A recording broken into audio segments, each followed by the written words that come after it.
My name is Dr. Ashley Chen, and I'm 34 years old, and I've been hearing jokes about how I bought my medical degree for the better part of a decade now. It started as small comments from my extended family, little digs that were supposed to be funny, but had this edge to them that made my stomach turn.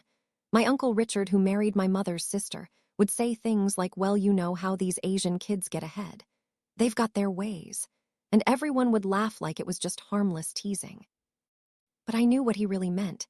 He meant that I didn't earn my accomplishments, that my acceptance to Johns Hopkins Medical School and my graduation in the top 5% of my class and my residency at Massachusetts General Hospital were all somehow fraudulent, that I'd cheated or paid someone or used some stereotypical Asian network to game the system. And the worst part was that my own family, my own parents and cousins and aunts and uncles, they'd laugh along with these jokes. They'd nod and smile like it was all in good fun. Meanwhile, my younger brother Marcus, who's 29 and barely scraped through his undergraduate degree at a mid-tier state school, was treated like an academic genius. The golden child who was naturally brilliant, but just unmotivated, whose mediocre grades were explained away as him not applying himself rather than any actual lack of ability. I'm the daughter of immigrants. My parents came to the United States from Taiwan in the early 80s with almost nothing. My father worked as an engineer, and my mother was a nurse. And they both worked incredibly hard to give Marcus and me opportunities they never had.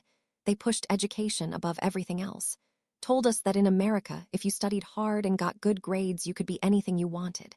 And I believed them. I threw myself into my schoolwork from elementary school on. I stayed up late studying. I joined academic clubs. I volunteered at hospitals starting when I was 14 because I knew from a young age that I wanted to be a doctor. I wanted to help people the way my mother helped her patients. I saw how respected she was and how much satisfaction she got from her work, and I wanted that for myself. My parents were proud of me in their own way, but there was always this sense that my achievements were expected. That, of course, I got straight A's, and of course I got into a good college, and of course I got into medical school. It wasn't really celebrated so much as acknowledged as the bare minimum. Marcus, on the other hand, could do no wrong. When he brought home C's and D's in high school, my parents would say he's just bored. He's too smart for these classes. They're not challenging enough for him.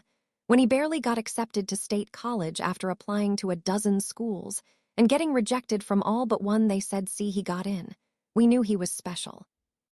And when he struggled through his business degree, taking 6 years to finish what should have been a 4-year program, they said he was finding himself and exploring different interests.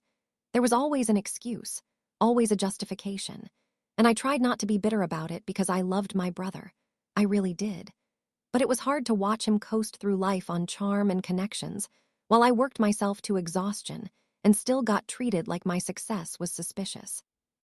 The racist comments from extended family started around the time I got into Johns Hopkins. My Uncle Richard, who's white and had married into the family about 10 years earlier, seemed particularly invested in undermining my achievements. He'd make comments at family gatherings about how medical schools had quotas and how they had to accept a certain number of Asian students even if they weren't qualified. He'd say things like, "I'm sure you're smart, Ashley, but let's be real. You had an advantage with affirmative action for Asians," which made no sense because affirmative action doesn't work that way for Asian applicants. In fact, we face higher standards than white applicants. But facts didn't matter to Uncle Richard. He decided that I couldn't possibly have earned my spot on my own merit. And my Aunt Linda, his wife, would just laugh nervously and change the subject. But she never defended me. No one did. My parents would look uncomfortable, but they wouldn't say anything. My cousins would busy themselves with their phones, and Marcus would sometimes say, "Come on, Uncle Richard, that's not cool," but in a way that was joking, like he didn't really mean it. Medical school was the hardest thing I've ever done. I studied constantly. I barely slept. I took out massive student loans because my parents said they couldn't help me financially since they were still paying for Marcus's extended college career. I worked part-time at a research lab to help cover expenses. I missed family gatherings and holidays because I was studying or working clinical rotations. And through it all, I had this chip on my shoulder, this need to prove that I deserved to be there. That I wasn't just some Asian student who'd gamed the system. I graduated in the top 5% of my class. I published 2 papers in medical journals. I was selected for a competitive residency program. I did everything right. And still, when I came home for Thanksgiving the year I graduated, Uncle Richard made a joke about how anyone can buy a degree nowadays if they know the right people. And everyone laughed. Marcus, meanwhile, had graduated finally from state college with a business degree and a 2.8 GPA. My father, who had connections in the business world through his engineering firm, pulled some strings and got Marcus a job at a mid-level marketing company. Marcus didn't have to interview, really, didn't have to prove himself. He just got handed a position making $55,000 a year, which wasn't bad for someone with his credentials or lack thereof. And my family treated it like he'd been appointed CEO of a Fortune 500 company. There was a party. There were speeches about how proud everyone was. My mother cried tears of joy. And I sat there, having just finished an 80-hour work week at the hospital, making barely enough to cover my loan payments, thinking about how different the celebration had been when I'd matched for my residency. There had been a nice dinner, some congratulations, but nothing like this. The comments continued through my residency. I specialized in emergency medicine, which meant brutal hours and high-stress situations, and a lot of responsibility. I was good at it. I got excellent evaluations from my attendings. I was building a reputation as a talented physician.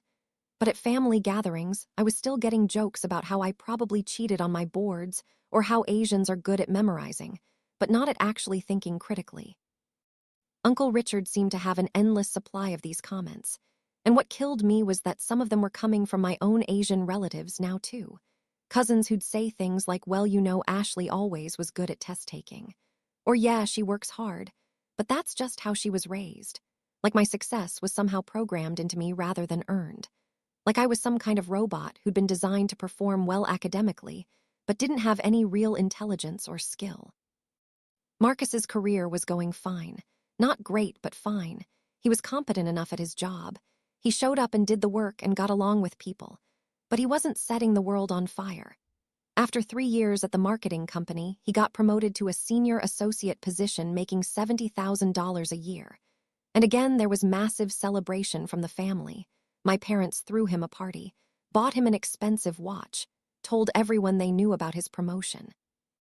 Meanwhile, I'd just been offered an attending physician position at a major hospital, making $210,000 a year. And the reaction from my family was basically, oh, that's nice, dear. My mother actually said, I hope you're not working too hard. You need to think about finding a husband soon. You're not getting any younger. I was 31 at the time. The breaking point came last year. I'd been working as an attending for about 2 years and I was thriving. I loved my job. I was good at it.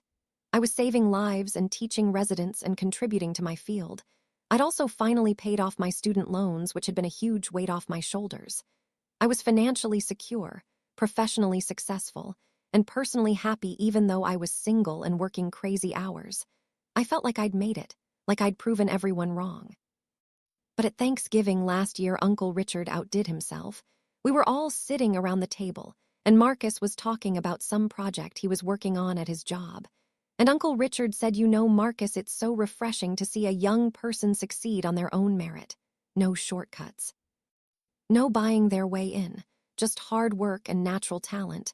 And he looked directly at me when he said it. I felt my face get hot, but I kept my composure. I said, what do you mean by that, Uncle Richard? And he smiled and said, oh, come on, Ashley, everyone knows that Asian students have advantages in the academic system. You're all good at taking tests and memorizing things, but that doesn't mean you're actually smarter than anyone else. Marcus here actually had to work for his success. No one handed him anything. I looked around the table waiting for someone to defend me. My parents were looking at their plates. My Aunt Linda was refilling wine glasses. My cousins were suddenly very interested in the turkey, and Marcus was just sitting there with this uncomfortable smile like he didn't want to get involved. I said, I'm sorry, Uncle Richard, but I'm not sure you understand how medical school admissions work. It's actually statistically harder for Asian applicants to get in than white applicants. We face higher standards, not lower ones. And he waved his hand dismissively and said, that's what they tell you, but we all know the truth. I wanted to explode.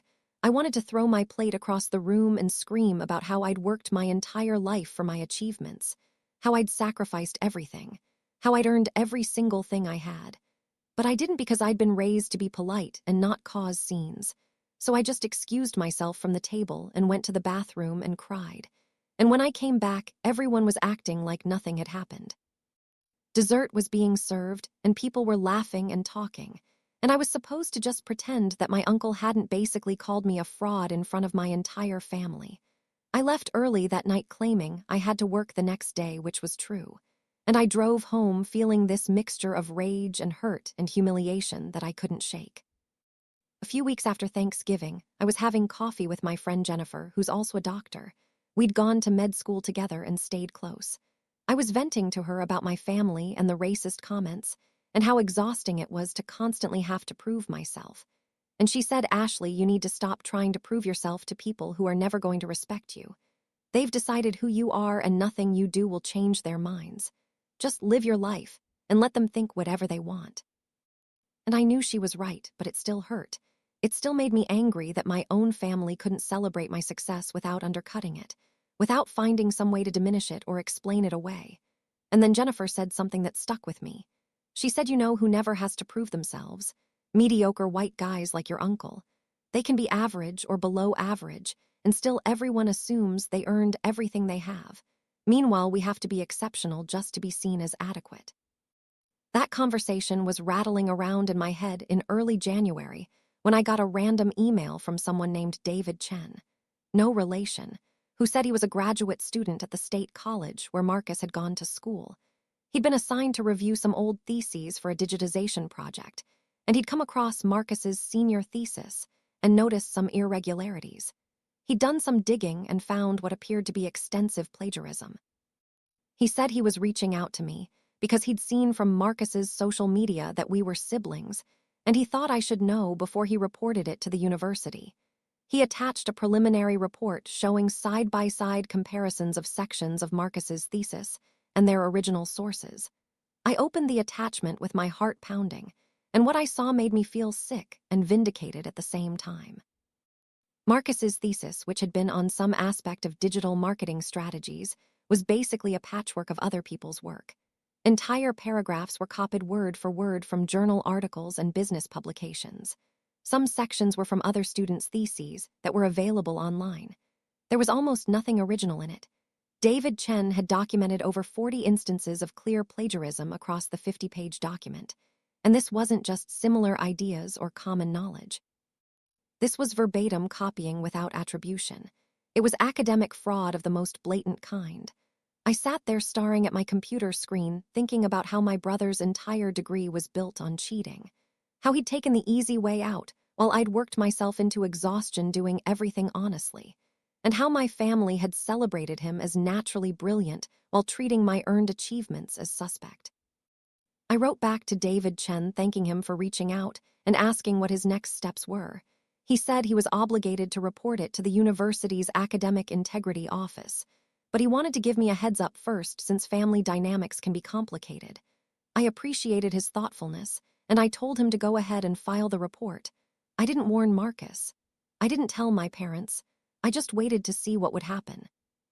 Part of me felt guilty for not giving Marcus a chance to explain or defend himself, but another part of me thought about all the times he'd sat silently while I was mocked and dismissed, all the times he'd benefited from my family's double standards. And I didn't feel that guilty anymore. Besides, if his thesis was legitimate, then the investigation would clear him. And if it wasn't, then he deserved the consequences. 2 weeks later, Marcus called me in a panic. The university had contacted him about an academic integrity investigation. They were reviewing his thesis and had found serious concerns about plagiarism. There was going to be a formal hearing, and his degree was potentially going to be revoked. He was freaking out, asking me if I knew any lawyers or if I had any advice. And I said, "Marcus, did you plagiarize your thesis?" And there was this long silence. And then he said, I used some sources, and maybe I didn't cite them all properly, but it wasn't intentional. I was really busy that semester and I just made some mistakes. I said, "Marcus, they found over 40 instances of word-for-word copying. That's not a citation error, that's fraud." And he got defensive and said, "You don't understand the pressure I was under. I wasn't like you. School didn't come easy to me. I had to do what I had to do to graduate." I was so angry I was shaking. I said, Marcus, I worked 3 times as hard as you ever did, and I never cheated. I never took shortcuts. I earned everything honestly. And he actually laughed and said, yeah, well, you're just better at that stuff. You're naturally smart. And I lost it. I said I'm not naturally anything. I worked for it. I sacrificed for it. And you could have too, but instead you cheated and now you're facing the consequences. He said, I can't believe you're not supporting me right now. You're my sister. I need your help. And I said I'll support you by telling you the truth, which is that you did this to yourself, and you need to take responsibility. He hung up on me and didn't speak to me for weeks. The university hearing happened in March. I wasn't there, but Marcus told me later that it was brutal. They had the evidence laid out clearly. They'd brought in the original authors of some of the plagiarized work. They'd compared his thesis to the sources line by line. Marcus tried to argue that he'd made innocent mistakes, but the committee wasn't buying it. The plagiarism was too extensive and too obvious. They revoked his degree.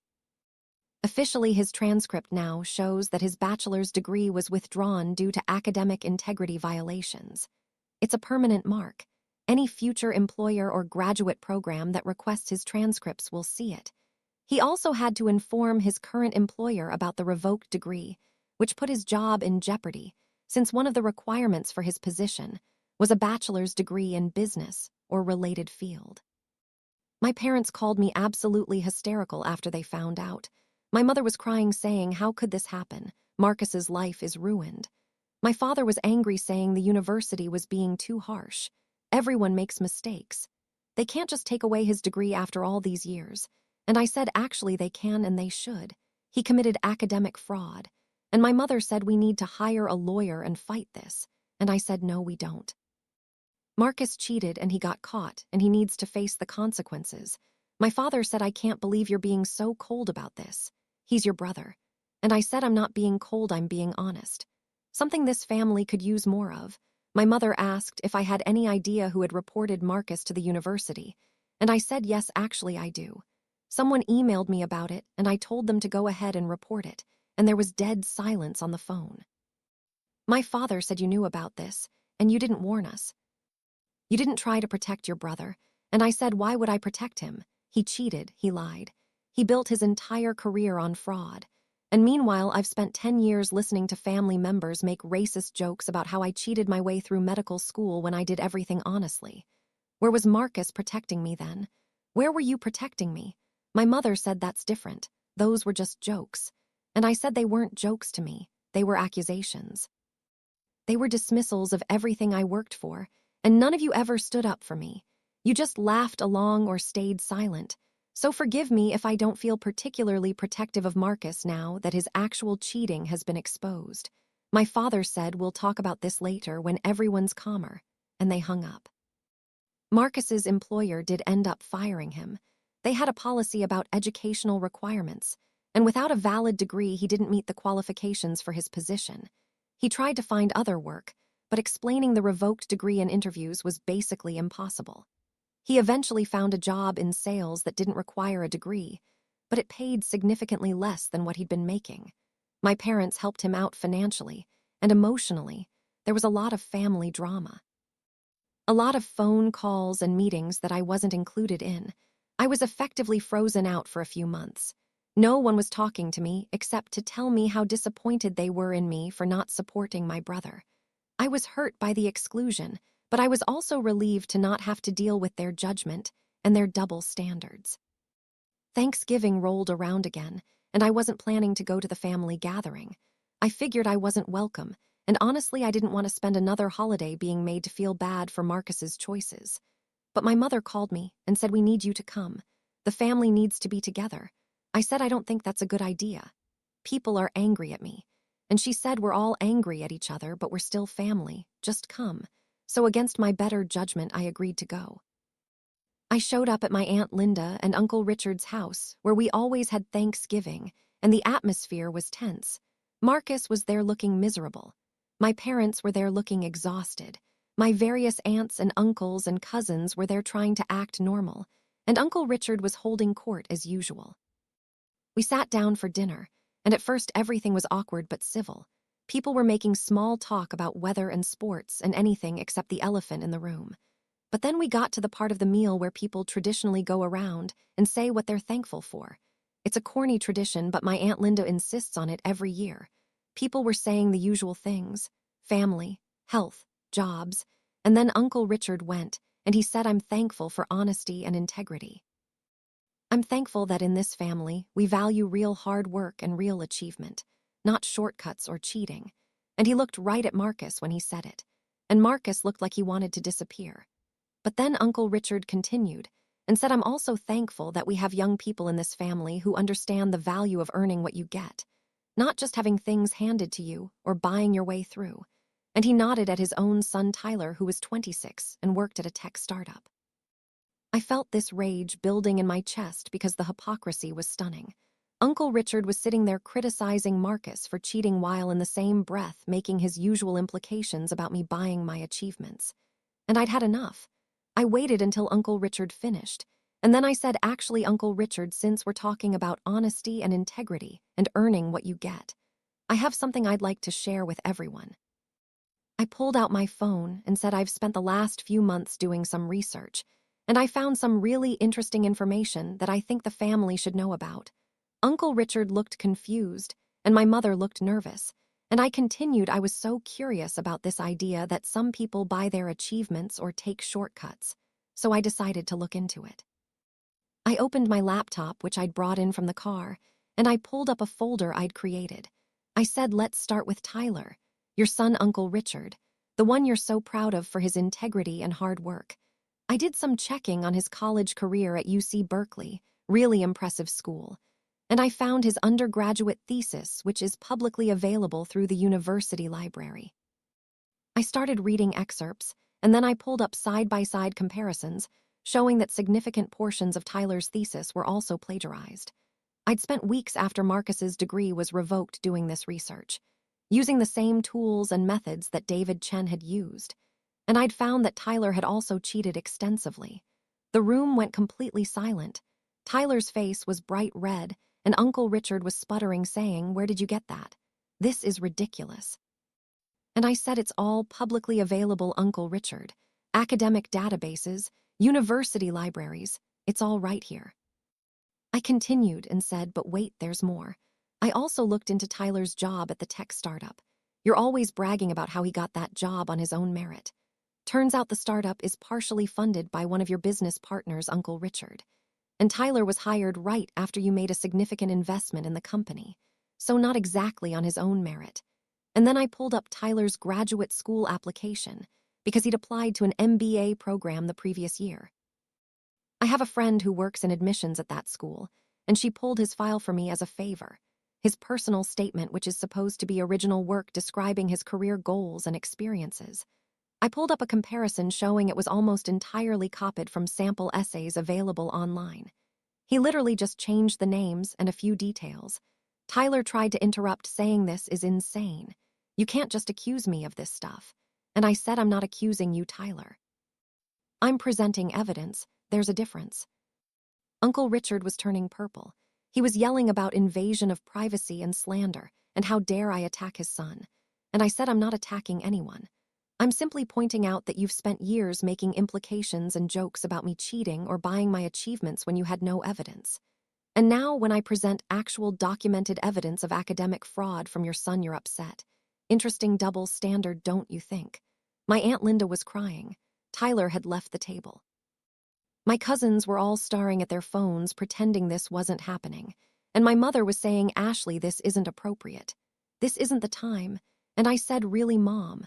When Uncle Richard makes racist jokes about me at Thanksgiving, that's fine. But when I present facts, suddenly it's inappropriate. My father said, 'That's enough, Ashley. You've made your point.' And I said, 'No, Dad, I haven't.'" I pulled up another file, and I said, "Let's talk about Marcus, since he's already been publicly shamed about his plagiarism. I think it's worth noting that this wasn't his only instance of academic dishonesty. I found his papers from 3 different classes in college available through an online database where students share work. And guess what? All of them show significant plagiarism. His cheating wasn't a one-time mistake like he claimed. It was a pattern throughout his entire college career. Marcus stood up and said, "I don't have to listen to this." And I said, "No, you don't. You can leave anytime." But I'm going to finish because this family needs to hear it. He sat back down looking defeated, and I continued. I also want to talk about the job he got. The one Dad's connections helped him get. I talked to some people at that company, and they told me that Marcus was actually a pretty mediocre employee. His performance reviews were lukewarm at best. And the only reason he got promoted was because Dad continued to pull strings. So all this talk about Marcus earning things on his own merit is just not accurate. Then I turned to the rest of the family, and I said, and while we're being honest, let's talk about me. I pulled up my medical school transcripts, which I'd brought on my laptop. I showed them my MCAT scores, which were in the 95th percentile. I showed them my undergraduate GPA, which was a 3.9. I showed them my medical school grades, and my board scores, and my residency evaluations, and my current professional credentials. I said this is what earning your achievements looks like. This is what it looks like when you actually work for something. No shortcuts, no plagiarism, no family connections, just studying and working and sacrificing. And for 10 years, I've listened to people at this table make jokes and comments implying that I didn't earn this, that I somehow gamed the system or bought my way through. And I put up with it because I thought if I just kept my head down and kept proving myself, eventually you'd all see the truth. But I was wrong. You were never going to see it because you'd already decided who I was. I looked at Uncle Richard, and I said, you've made more racist comments about Asian students and Asian achievement than I can count. You've dismissed my accomplishments at every opportunity. And you did it while your own son was actually cheating his way through school. The irony would be funny if it wasn't so painful.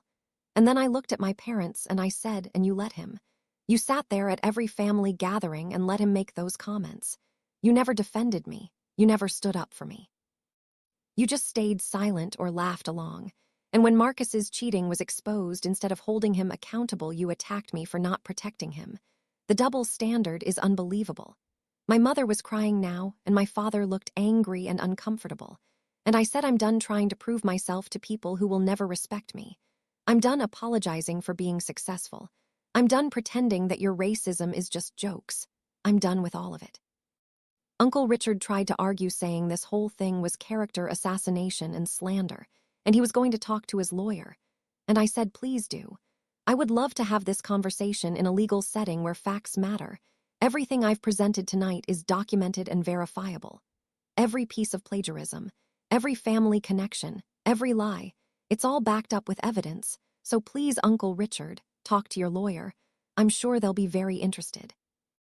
He stomped out of the room, and most of the family followed him. My Aunt Linda was sobbing. Tyler was yelling at his mother. My cousins were gathering their things to leave. Within 20 minutes, the house had basically cleared out except for me and my parents and Marcus. My mother said, I can't believe you did this. You've destroyed this family. And I said I didn't destroy anything. I just told the truth. The family was already broken. You just didn't want to see it. Marcus looked at me and said, I hope you're happy now. And I said, honestly, Marcus, I'm not happy. I'm sad and angry and hurt. But I'm also done being the family scapegoat. I'm done being treated like my success is suspicious while your failures get excused. You cheated your way through college, and when you got caught, I was supposed to protect you. But who protected me when Uncle Richard spent years making racist comments? Who protected me when my achievements were dismissed and minimized? Nobody. So no, I'm not going to apologize for telling the truth. My father said the truth can be told with kindness. You didn't have to humiliate people. And I said they had no problem humiliating me for years. They had no problem making me feel like I didn't belong in my own family. So forgive me if I'm not concerned about their feelings right now. I grabbed my coat and left, and I haven't spoken to most of my family since. The fallout was extensive. Uncle Richard did talk to a lawyer, but the lawyer told him exactly what I knew they would. That truth is a defense against slander, and everything I'd presented was factual. Tyler withdrew from the MBA program he'd applied to before they could investigate his application. He's now facing potential academic integrity proceedings at UC Berkeley for his undergraduate plagiarism. His job at the tech startup is also in question, since the company is reviewing whether his hearing was appropriate given the family connections and investment. Marcus is still working his sales job, and from what I hear, he's bitter and angry and blaming me for ruining his life. My parents are speaking to me, but it's strained.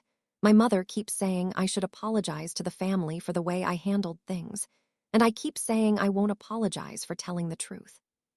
Some of my cousins have actually reached out to me privately to say they respected what I did, that they'd been uncomfortable with the racist comments and the double standards for years, but didn't know how to address it. One of my cousins, who's also Asian American, said she'd experienced similar treatment, and watching me stand up for myself gave her courage to set boundaries with family members who'd been dismissive of her achievements. That made me feel like maybe the pain of that Thanksgiving confrontation was worth it. If nothing else, I'd shown that you don't have to accept disrespect from family, that sometimes telling the truth is more important than keeping the peace, and that standing up for yourself isn't selfish or cruel. It's necessary. I still practice medicine. I'm still successful. I recently got promoted to associate director of my department, which is a huge honor. I published another paper in a major medical journal. I'm living my life and doing work I'm proud of. And I'm doing it all without having to prove myself to people who were never going to respect me anyway. I have friends who celebrate my achievements genuinely. I have colleagues who value my skills and knowledge. I have patients who trust me with their lives. I don't need my family's validation anymore. It would be nice to have it, but I don't need it. What I needed was to stop letting their racism and their double standards make me feel less than. And that Thanksgiving confrontation where I brought receipts and exposed everyone's hypocrisy, that was the moment I took my power back. Looking back, I don't regret how I handled it. Some people think I was too harsh, that I should have had private conversations instead of a public confrontation. But I'd tried private conversations for years. I'd tried being patient and understanding, and giving people the benefit of the doubt. And it never changed anything. The only thing that actually made an impact was forcing everyone to confront the truth all at once with evidence they couldn't deny. Uncle Richard can't make jokes about Asian students cheating anymore because everyone knows his own son is guilty of extensive academic fraud.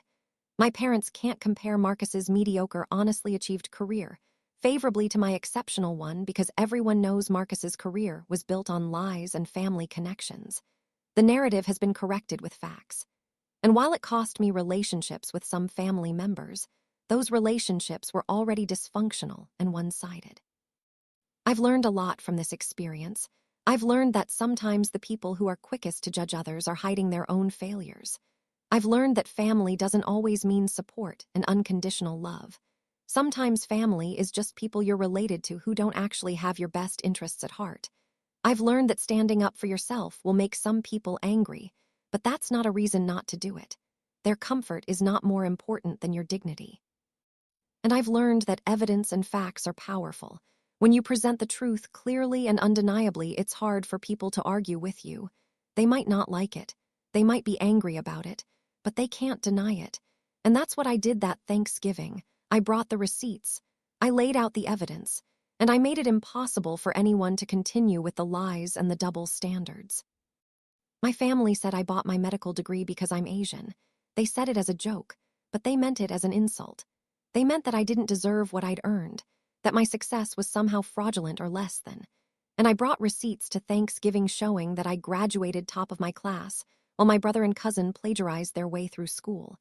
I showed them what real achievement looks like versus what fake achievement looks like.